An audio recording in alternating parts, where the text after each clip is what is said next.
मेडिशाइन hospital. Chhattisgarh में पहली बार computer navigation machine द्वारा घुटने एवं कूल्हे की जोड़ प्रत्यारोपण एवं brain spine surgery, plastic surgery, general एवं laparoscopy surgery, advance trauma care, शिशु रोग, स्त्री रोग, मूत्र रोग, दंत रोग, नाक कान एवं गले के रोगों का संपूर्ण उपचार, critical care, physiotherapy, cardiology, nephrology एवं dialysis unit, burn unit, stroke unit, pain clinic, CT scan, x-ray एवं मॉडर्न पैथोलॉजी, कटे फटे होठ एवं तालू की निशुल्क सर्जरी, आपातकालीन दुर्घटना चिकित्सा सेवा के अंतर्गत 24 घंटे निशुल्क एम्बुलेंस की सुविधा। श्री मेडिशाइन हॉस्पिटल, हर एक जीवन अनमोल। नमस्कार, मैं हूं गोपी कृष्ण साहू और आप देख रहे हैं मीडिया 24 न्यूज। रायपुर से बड़ी खबर आ रही है, जहां भाजपा कार्यालय एकात्म परिसर में बीजेपी के तमाम नेता उपस्थित हैं और प्रेस वार्ता को संबोधित कर रहे हैं। चलिए आपको सीधे ले चलते हैं। आज हमारा सौभाग्य प्रदेश अध्यक्ष के नाते इस प्रेस कॉन्फ्रेंस में हमारे प्रदेश के सभी राष्ट्रीय नेतृत्व और प्रदेश नेतृत्व यहाँ पर उपस्थित है। मैं उनका हृदय से अभिनंदन और स्वागत करता हूं और साथ ही साथ राजधानी के सभी प्रेस के मित्रों का भी अभिनंदन और स्वागत करता हूं। बंधुओं, आज का ये प्रेस कॉन्फ्रेंस हमारे देश के यशस्वी प्रधानमंत्री श्री नरेंद्र मोदी जी के दूसरे शासनकाल का एक शानदार वर्ष पूरा हुआ है और इस एक वर्ष में भी आदरणीय प्रधानमंत्री जी ने इस देश को अनेक सौगात दिए हैं और जिसको हमारी पार्टी देश के एक घरों तक पहुंचाने का काम कर रही है और कल उसका फाइनल एक जो बड़ी वर्चुअल रैली होनी है 28 जून को दिन रविवार 12:30 बजे, उस संबंध में है। हम सब लोगों को मालूम है कि वैश्विक महामारी कोरोना से पूरा विश्व पीड़ित है, हमारा देश भी पीड़ित है। आदरणीय प्रधानमंत्री जी के नेतृत्व में हमारा ये देश, एक तो मैं उनके पहले 5 साल का भी जिक्र करना चाहूंगा। जब वो प्रधानमंत्री बने तो उन्होंने कहा था कि हमारी ये सरकार गरीबों के लिए समर्पित सरकार रहेगी और सबका साथ सबका विकास का मूल मंत्र लेकर पहले के 5 साल में उन्होंने अंत्योदय का काम किया, गरीब कल्याण का काम किया, हमारे देश के करोड़ों लोगों को आवास देने का काम किया, करोड़ों माता बहनों के सम्मान के लिए घर घर शौचालय का निर्माण हो, इसकी चिंता की। गरीबों के खाते खुले, गरीबों के यहाँ धुआं से मुक्ति के लिए गैस का सिलेंडर मिला। हमारे इस देश के किसान जो अन्नदाता हैं उनको कृषक सम्मान निधि के रूप में उनका सम्मान बढ़ाया गया और सुरक्षा के क्षेत्र में भी हम सब लोगों ने देखा कि सर्जिकल स्ट्राइक और एयर स्ट्राइक ये सब करके देश का मान और सम्मान ही बढ़ा।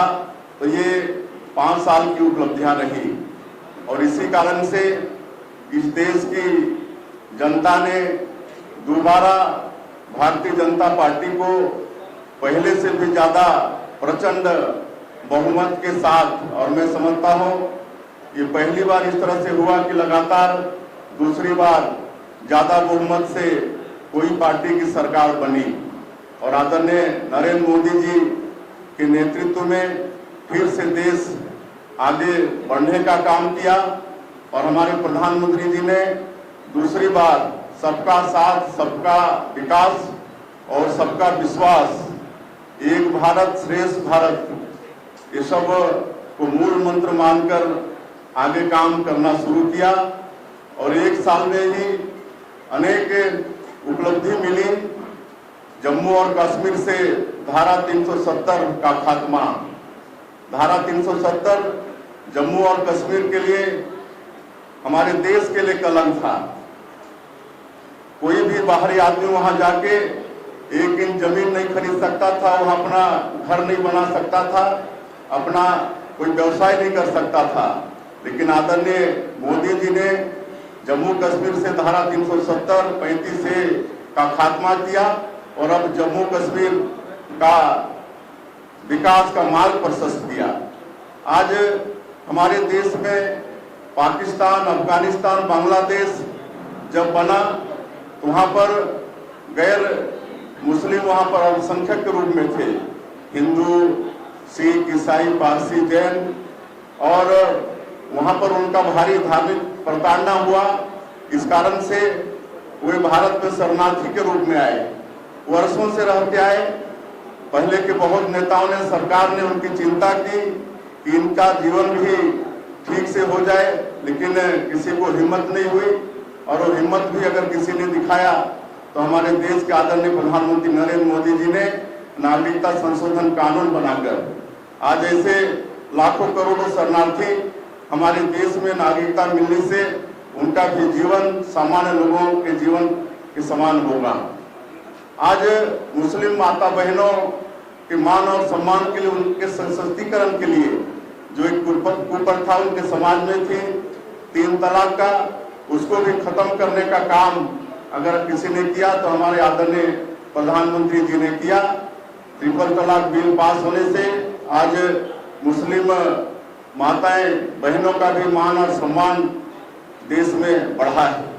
आज राम मंदिर का मामला, जो इस देश के करोड़ों करोड़ हिंदुओं का आस्था का केंद्र है, सबकी इच्छा थी कि अयोध्या में भगवान राम पैदा हुए और वहां पर उनका भव्य मंदिर बनना चाहिए।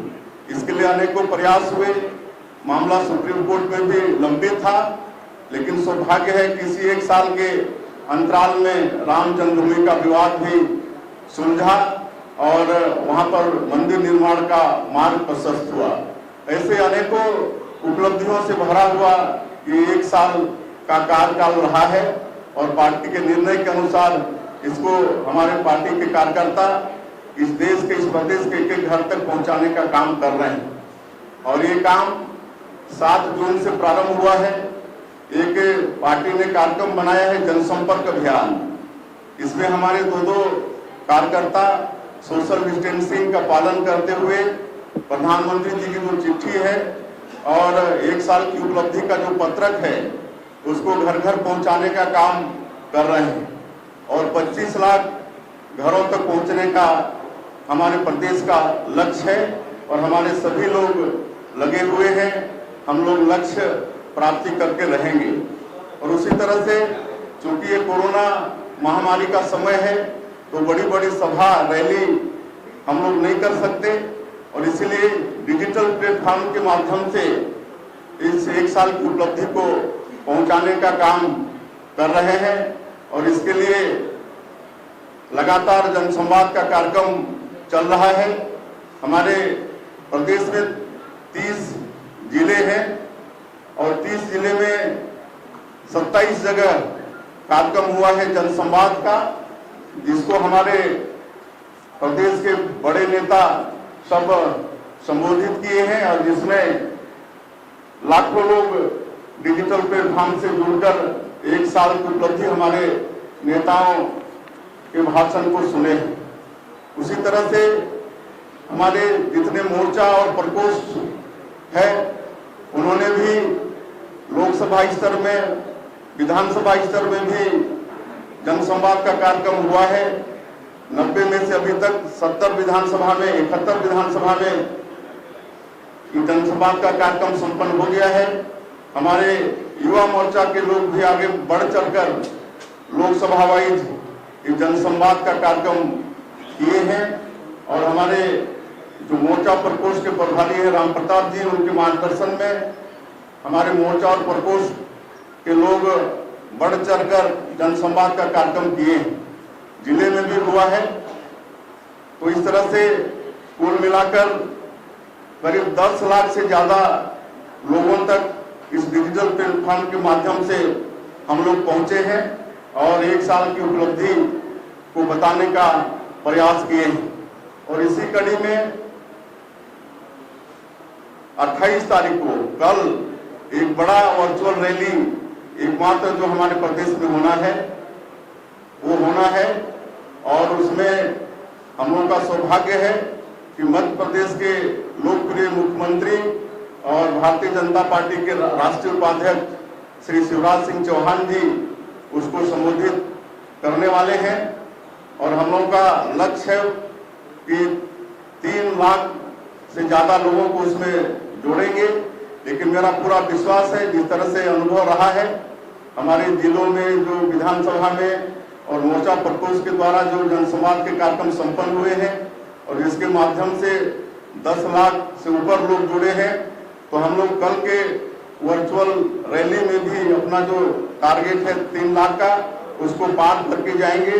मैं समझता हूं कल भी 10 लाख से ज्यादा लोग इस वर्चुअल रैली से जुड़ेंगे, हमारे पार्टी के कार्यकर्ता, और इसमें जनमानस भी जुड़ेगा। तो ये सब है और हम इसे कल के वर्चुअल रैली में और जो भी संपन्न हुआ है जनसंवाद में उसमें 1 साल की जो उपलब्धि है जिसको मैंने गिनाया, उसके साथ साथ प्रदेश सरकार की जो विफलता है उसको भी लोगों तक पहुंचा रहे हैं। क्योंकि यहाँ की जो कांग्रेस की सरकार है 1.5 साल इस सरकार को हुआ है और जिस लोक लुभावन घोषणा पत्र के आधार पर ये सरकार बैठी है, लेकिन 1.5 साल में ही ये 2.5 करोड़ छत्तीसगढ़ वालों की नजर से गिर चुकी है।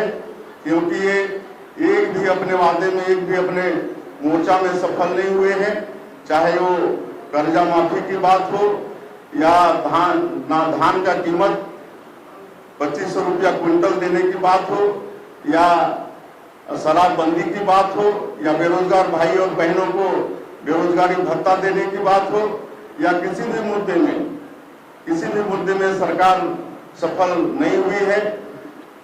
और आज मैं ये कह सकता हूं कि पूरे प्रदेश में आज इस सरकार के प्रति भारी आक्रोश है। तो इन सब बातों को हमारे लोग इस जनसंवाद के माध्यम से और कल के वर्चुअल की रैली में भी ये सब चर्चा का विषय रहेगा। तो इन्हीं सब बातों के लिए आज का एक प्रेस कॉन्फ्रेंस बुलाए थे ताकि आप लोगों के माध्यम से प्रदेश के अधिक से अधिक लोगों तक कल के कार्यक्रम की जानकारी हो।